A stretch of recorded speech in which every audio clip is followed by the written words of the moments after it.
Today we're going to take a look at Klein's Coax tester.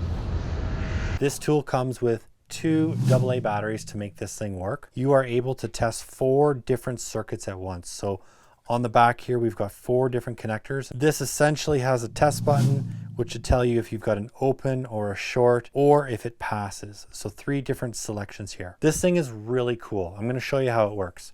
On the back here, we've got all these different testers. They're more like a receiver actually. So you pull them out. We're going to go with the red one. They can easily fit on just the end. They just slip right over. But let's say we're testing a long length. So this is our TV and this goes all the way back to the mechanical room.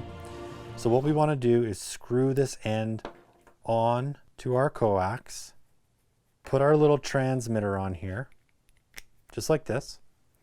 And now when we screw our sensor on this end, when we press the test button, you're going to see the red lights up with the green light. So that's corresponding to this little red guy. Now if I switch over and I put the blue one on here, now the blue one should light up. It's communicating with these ends, letting us know that this cable passes. If there was a cut or a break in this cable, it would show up as a fault, so an open or a short. If I take this off and I press the button, we have an open. So that means, nothing on the end. Now I'm going to cut this wire while I've got a sensor on here, and we'll see exactly what happens. As you can see right now, we're good. Now when I cut into this wire, see that?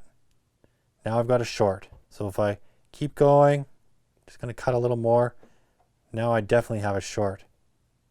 So this is how you tell if the wire is no good. Now when I cut right through it, now it's saying that it's an open end. This tool is so great if you are wiring up your own home and you want to make sure you're doing it properly. So having a tester before you drywall just really ensures that you've got perfect cables and you're not going to have to run cables along the outside of your house or under baseboards. All right, guys, I really hope this video helped. Keep on crushing it, and we'll catch you later.